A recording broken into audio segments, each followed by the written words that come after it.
Hello, it's Becky, and welcome back to my podcast. It's been a hot minute, I know. It's been like well over 2 months now since I posted an episode, and it's because I was recovering. I had a pretty steep plummet back in I think it was June. It was May or June, I can't even remember. And it's taken a lot for me to recover from, but I come back to you a new me, and just like a new version of myself. I feel like I had like a healing experience, and I was able to let a lot of stuff go. So like that's felt really good, and I've been really proud of the work that I've done. And I kind of just wanted to talk to you guys about it today and share what it is that I accomplished over this summer so far. I had these huge plans to make episodes every single week and just podcast all summer long. And I didn't do it. But it just shows like we have to be present with ourselves to know like where it is that we need to be, and to just see like what it is that we need to do to just kind of get through stuff or work through stuff or survive stuff, whatever it may be. So of course, like all things, this is messy. This is just it's just part of the process, and the process isn't fun, but the end result is always great. So where I am today is that I was going to a training. I do homeschool with my kids, and there's a thumb in that for now, because I'll see how this year goes, but we're part of a homeschool group that meets every Monday, and I'm tutoring a class. And I had to go to this mandatory meetup thing. And I knew it was going to be a very church-like setting. I knew that I was going to be around prayer. I knew I was going to be around worship and just all of that type of thing. And it was kind of ominous hanging over my head, like knowing that this wasn't going to be a good experience for me. But I kind of went in with a naivete of, I'll be fine. It'll be just totally fine. It ended up being like a ginormous trigger for me. I, on the way there, started to just fume about more pieces and layers I was picking apart for my time at our church that we left that caused a lot of damage. And it just became very apparent, and I became very aware that I was being scooted out little by little, that I was never really wanted, that I was never really there because of any merit or anything. I was just a pawn, and it was hard to come to grips with, because the church that church was when we first came loved us and embraced us and welcomed us, and I grew up in that church a lot. I went there for about 10 years, and to just be like very subtly scooted out, it was a blow to my ego. It was a blow to just what I thought was going on, and I was fuming about it on the way there, because I made the realization. I realized like it's not what was being sold. It wasn't as innocent as they said it was. So while I'm there, there's a worship song, and worship is just anything but for me. But I didn't leave the room when that happened. I didn't leave. There was a lot of praying. I don't know where I stand with all that right now. Right now, I'm just not doing it, because that's what's best for me. And then at the end, there was a story of a miraculous healing. And it's not that I don't want good things to happen for people. I don't want people to never attribute good things to any type of spirituality or to God or whatever. But it's just so much deeper than that, because there's so many people who don't get miraculous healings with their health. And, you know, to some people that can be a trigger. And like, that's just kind of like where I am right now. I'm just becoming more and more sensitive to what it means to share that type of story. So, I left crying in the parking lot. And I was there for 8 hours. It was 8 hours of this. It was a long day. It was an overexposure, to be honest. And on the way home, I started crying even harder. And then I just didn't stop crying for the next 7 hours. I lost control. I felt everything I needed to feel. I stopped holding it in. I stopped just pretending that it wasn't what it was.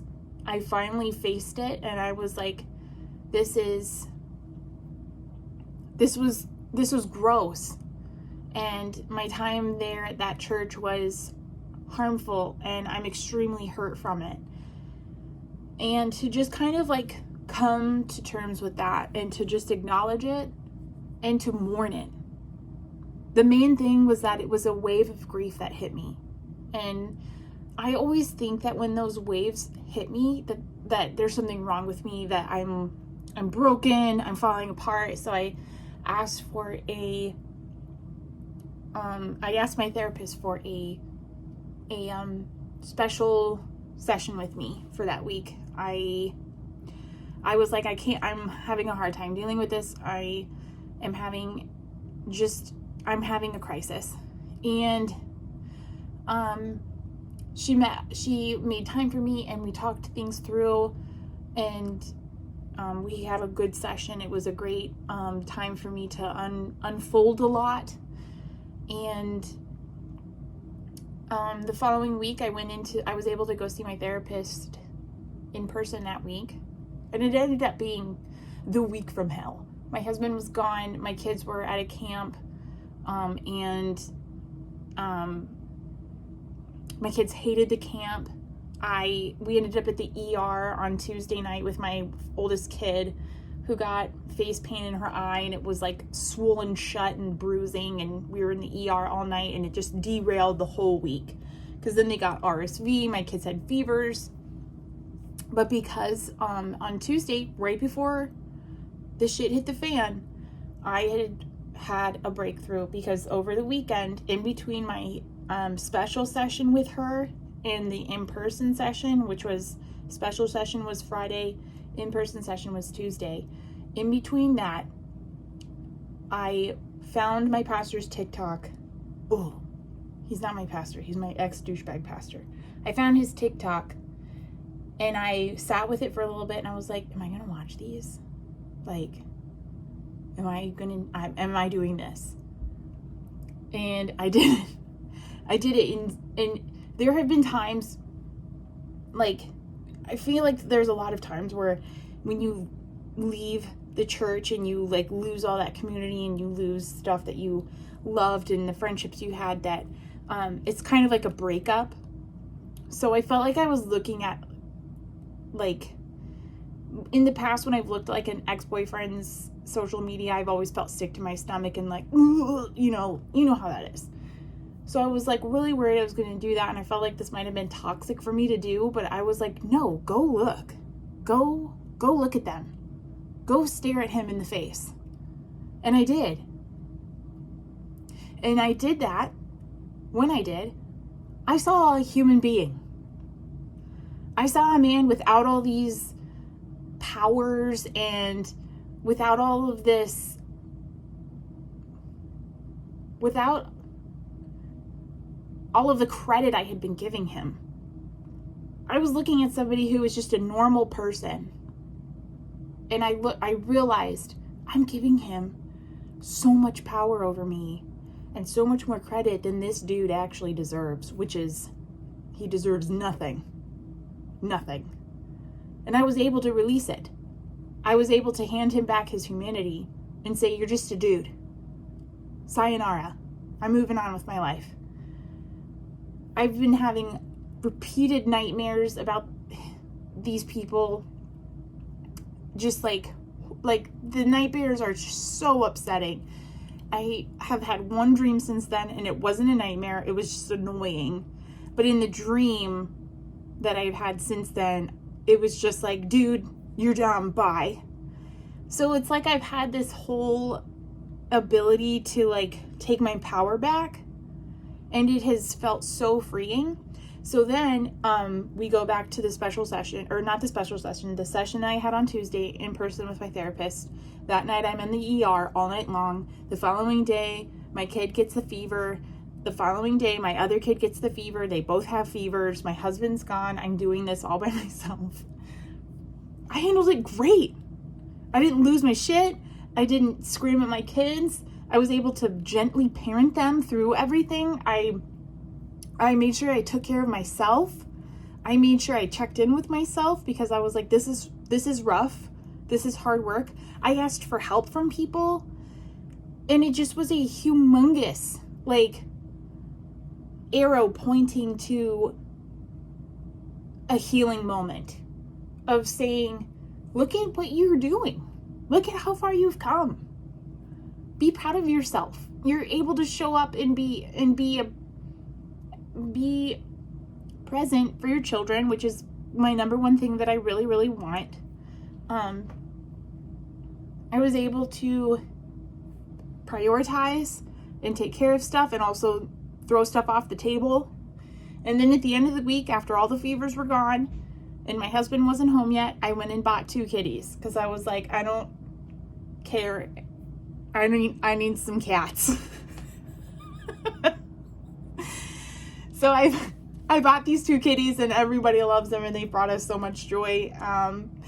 It was like kind of like my reward and like a way for me to mark this time in my life of like, look what you did. Now cuddle kittens all day. So, and also it was a big thing because I didn't ask my husband's permission to do it. I just did it. And that's like a big thing. Having grown up, we had to ask my dad's permission for like everything. And for me to just go and do this, I just told my husband, I said, hey, I'm going to get something and I'm not going to tell you what, but I just need you to know that we really need it and it's happening. And my husband's like a total gem of a human being, and he came home and he loves the cats. He loves them. And he admits that if I had asked, he would have said no. So I was like, it's always better to just ask for forgiveness than permission. Which I didn't ask for forgiveness either. I just said, kitties are present in our house now. And he was like, okay. Because we're both equal partners in this household that we manage and run. So I felt like I had a whole, I had to take time off. I stepped away from social media when I had the 7-hour crying fit, and I needed a break. I needed to walk away. And in the past, that's meant failure. In the past, that's meant like, well, you're not strong enough. I think that if you make the decision to walk away from something and take a break, that it shows strength. I don't think that shows weakness. And I think that's a flaw in our society. That is, I feel like it's being mended, because I see a lot of people in the deconstructing community posting about how they are taking a break, and I'm like, bravo, go you. I'm so proud of people for walking away for as long as they need to. I think it's great because this business is rough and it's messy. And I'll say that forever because it's true. So, since then I've been doing a lot of reading. I've been reading Shameless by Nadia, Bolz, Weber. I reread Pagan Christianity by, I can't remember his name, Frank Viola, and this other guy, I can't remember the other author's name, but Pagan Christianity, and I got the ever what's the word I'm trying to think of? Forbidden is the one I'm trying to think of. I got the forbidden Rob Bell book, Love Wins. That has always been so taboo, so ill spoken of. And I bought it and I started listening to it today, and I'm like, why do I listen to other people so much? Like, this book is giving me life. Now I do not know what I claim my spirituality to be. I don't know what I have. All I know is I'm deconstructing my evangelical upbringing. That's what I'm working on right now. Not so much like where I am now. I need everything that I've been taught to make sense or to be unfolded. So that's what I'm doing right now. And I'm just not focusing on any type of spirituality. I'm just focusing on healing, and I'm focusing on looking inward towards myself. And that's what's bringing me a lot of, it feels right. That's what feels right for me. And to say that is really freeing. There's been so much spoken over about how you can't trust yourself, and the heart is deceitful, desperately wicked, who can know it? And I've been taught not to trust myself, but over this period of the last 18 months, I've been learning to trust myself, and I've been learning who I am. And I think that there's nothing more important that we can do. We've just been told that, like, our identity lies in Christ, and that's pretty shallow, if you ask me. That's does zero work. There's no work in that. My therapist had me write up what my values were. She was like, "What are your values?" And I'm like, "What? What do you mean? Values? All I know is that I'm a child of God, and like that's all I've been told." And she was like, "Okay, well, your homework this week is for you to figure out what your personal values are." And I was like, this is hard. Because, like, I don't know. All my values have been biblical. All of my values have been churchlical, if that's a word. But sitting there with that and figuring out what Becky's values are, what matters to me, was uncomfortable. And I actually ended up emailing my therapist, and I'm like, "Can you help me with this part real quick, because I don't really understand it?" And she helped me out. But I basically had to dissect, like, where my values from church were, where my values from my parents were, where my values from me were, and then I can't remember what the other thing. Oh yeah, just like society and stuff like that. So I just had to pick through and figure out, okay, what's my value here? And I came up with this amazing value system that I printed out, and it's on my kitchen refrigerator, so I see it every day. And it was one of the best things I've ever done for myself, because it made me look inward, and it made me reflect, and it made me have to see what makes sense to Becky. What do I want to have my compass be? And I'm just going to share with you what my values were. I have titles, and then like I have like little things written underneath that show like what they mean. So my first value is Tov, and it's a Greek word for love. And that was one of the very first books that I was reading was called A Church Called Tov, and it was just like one of the most astounding books I've ever read. And it was hard for me to read, but it was needed. So it's just asking for churches to operate in love and not in greed, basically. So it's Tov, and I respond with love and light, and that's just something that I want to emanate from myself. My next value is to be accepting. It's not my job to judge, but to love. And that really helped me come to terms with my view towards LGBTQIA plus community, and like how I just wanted to love those people with like nothing holding me back. So like, this is my value. This is what I wanted. So I'm like, yes, I'm just going to love. I'm going to love these people no matter what, because that's all I'm called to do. My next value is truthful. I will be honest with my feelings and emotions towards myself and others. I think that this kind of represents boundaries and holding my boundaries and respecting other people's boundaries as well. And being honest with myself, doing check-ins and seeing like how I'm feeling about stuff, where I am with stuff, all that. My next value is to be safe. I am approachable, dependable, and trustworthy. And just to give people their dignity and to speak about people with dignity and to always give people the benefit of the doubt. And the last one is unbound. I am free to change my mind and revisit how I feel about things. That's like huge. And I think we hold people